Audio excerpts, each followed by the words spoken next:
नमस्कार, न्यूज 21 देख रहे हैं आप और मैं हूं आपके साथ अखिल। सुबह की बड़ी खबरों में बात करेंगे। सबसे पहले सवाई माधोपुर की समाजवादी पार्टी के राज्यसभा सांसद रामजी लाल सुमन द्वारा महाराणा सांगा पर की गई अमर्यादित टिप्पणी को लेकर श्री राजपूत करणी सेना में जबरदस्त आक्रोश व्याप्त है, जिसके चलते आज सवाई माधोपुर में भी श्री राजपूत करणी सेना के प्रदेशाध्यक्ष दिलीप सिंह खिजूरी एवं सवाई माधोपुर करणी सेना जिलाध्यक्ष रविंदर सिंह चितारा द्वारा प्रेस वार्ता की गई।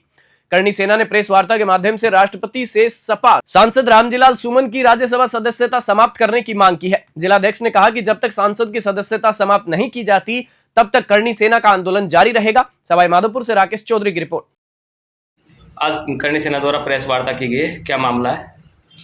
श्री राजपूत करणी सेना द्वारा पूरे प्रदेश स्तर पर जिस प्रकार से राणा सांगा के लिए राज्यसभा से में रामजीलाल सुमन ने अपशब्द कहे या इतिहास का ध्रुवीकरण किया, उसके विरोध में श्री राजपूत करणी सेना पूरे प्रदेश में और पूरे देश में विरोध करेगी। उसको अगर वो किसी भी राजस्थान में आया तो निश्चित मानिए कि वो बंसाली बनकर ही राजस्थान से वापस जाएगा।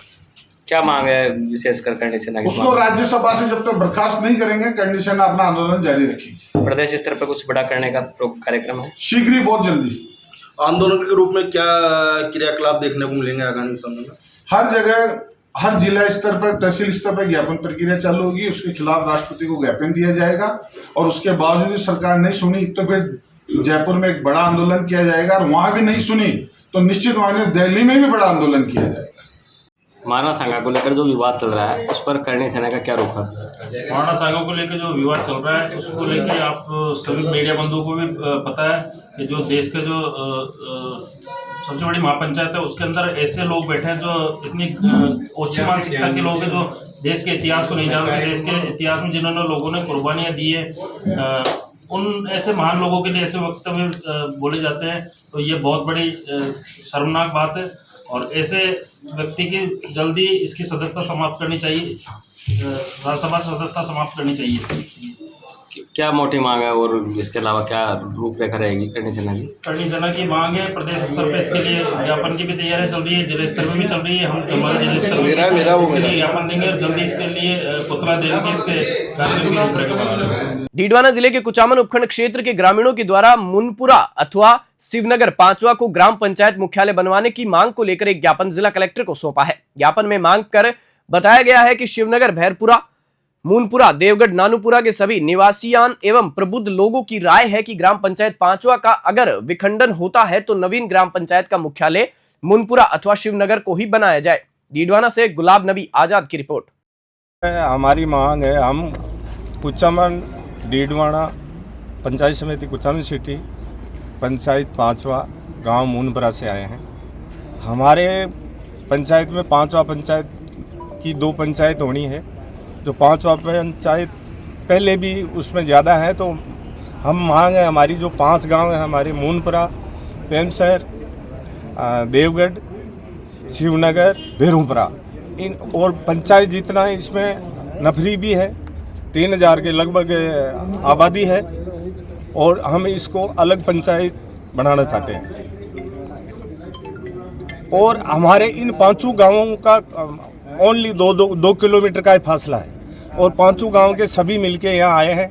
अभी इसमें दूसरी पंचायत वाले हमारे इन 5 गांवों को 1-2 गांव को तोड़ना चाहते हैं और अपने पंचायत में मिलाना चाहते हैं। इसका ज्ञापन देने के लिए हम जिला कलेक्टर साहब के पास आए हैं। आपका नाम? मेरा नाम गोविंद राम फौजी है, मुनपुरा गाँव। भरतपुर के कोतवाली थाना क्षेत्र स्थित मुखर्जी नगर में उस वक्त हड़कंप मच गया जब डीग जिले के खोरी गांव निवासी हरीश एक मोबाइल टावर पर चढ़ गया। हरीश का आरोप है कि उसकी शिकायत पर पुलिस निष्पक्ष कार्रवाई नहीं कर रही है। मामला पुरानी रंजिश से जुड़ा है, जिसमें जेल से छूटने के बाद आरोपियों ने फायरिंग की थी। इस घटना से एक व्यक्ति की मौत हो गई थी जबकि 2 अन्य घायल हुए थे। फिलहाल मौके पर पुलिस और प्रशासनिक अधिकारी पहुंच चुके हैं और हरीश को समझाने का प्रयास जारी है। भरतपुर से विनीत कुमार की रिपोर्ट। विश्व टीबी दिवस पर कल बीकानेर में विभिन्न कार्यक्रम आयोजित किए गए। इस अवसर पर जिला क्षय निवारण केंद्र में आयोजित पत्रकार वार्ता में जिला टीबी अधिकारी डॉक्टर CS मोदी ने बताया कि राष्ट्रीय टीबी नियंत्रण कार्यक्रम 1962 में शुरू हुआ और इसे 2000 में संशोधित राष्ट्रीय टीबी नियंत्रण कार्यक्रम के साथ विस्तारित किया गया है।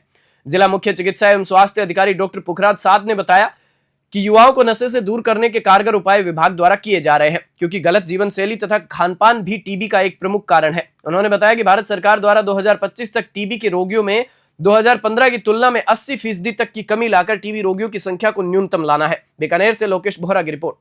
जी सर, टीबी उन्मूलन कार्यक्रम के तहत क्या क्या बीकानेर में कार्यवाही की? टीबी उन्मूलन कार्य के तहत बीकानेर में हमारे एक्टिव सर्विलेंस, पैसिव सर्विलेंस दोनों तरह की कार्रवाई हो रही है।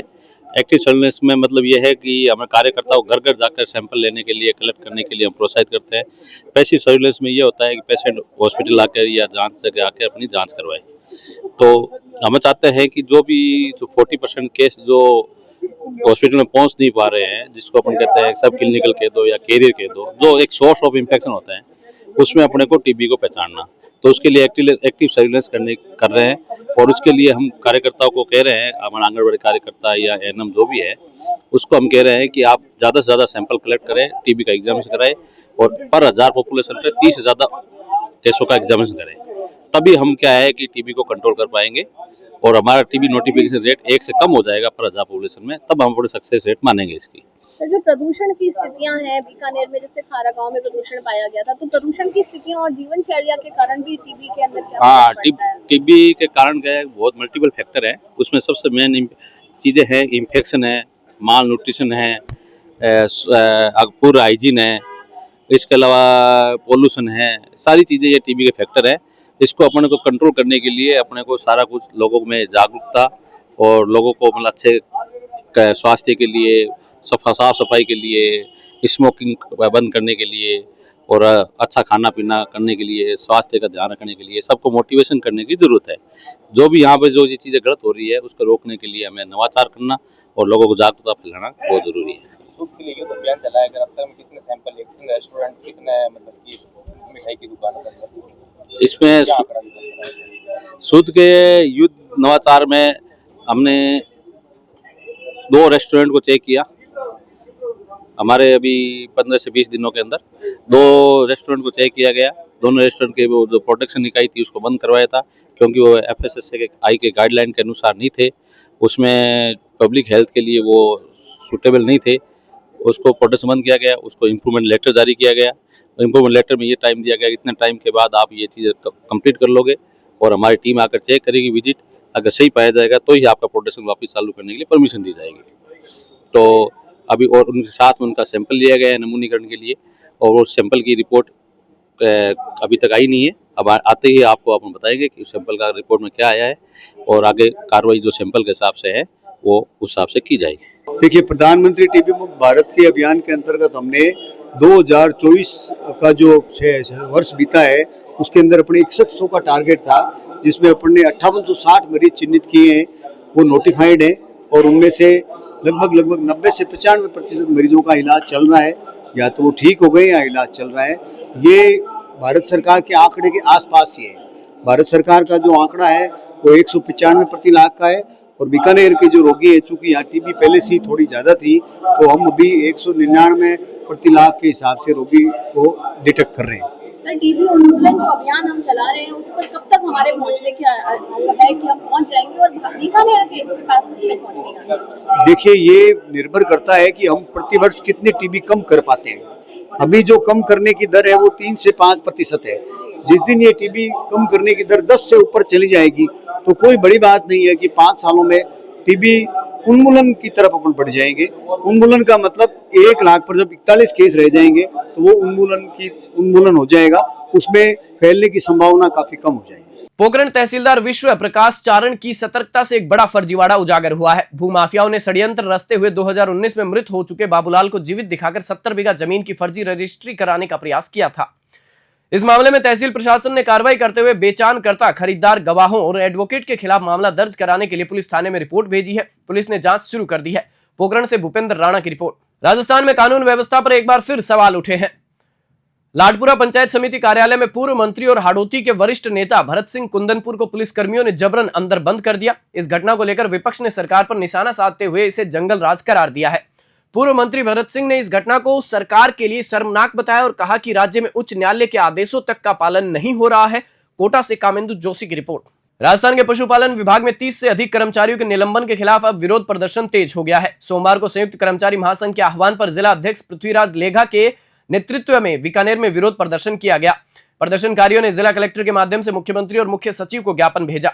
कर्मचारी संघ का कहना है कि पिछले कुछ महीनों से पशुपालन विभाग में अधिकारियों द्वारा मनमाने तरीके से कर्मचारियों पर कार्रवाई की जा रही है, जिससे प्रदेश भर के कर्मचारियों में भारी आक्रोश है। महासंघ ने चेतावनी दी है कि अगर जल्द ही निलंबित कर्मचारियों की बहाली नहीं हुई तो चरणबद्ध आंदोलन जारी रहेगा, जिसकी पूरी जिम्मेदारी शासन और सरकार की होगी। बीकानेर से लोकेश बोहरा की रिपोर्ट। दौसा जिले के प्रसिद्ध मेहंदीपुर बालाजी मंदिर में एक अनोखा मामला सामने आया है। एक युवक खुद को अतिरिक्त जिला कलेक्टर यानी कि एडीएम बताकर वीआईपी दर्शन की मांग कर रहा था। मंदिर प्रशासन और पुलिस को उस पर शक हुआ, जिसके बाद पुलिस ने पूछताछ शुरू की। जब युवक की पहचान की जांच की गई तो उसकी पोल खुल गई और उसे तुरंत ही गिरफ्तार कर लिया गया। पुलिस के अनुसार आरोपी पुलिसकर्मियों पर रोब झाड़ते हुए विशेष प्रोटोकॉल से दर्शन करने की जिद कर रहा था, लेकिन जब उससे आधिकारिक पहचान पत्र मांगा गया तो वह घबरा गया और उसकी सच्चाई उजागर हो गई।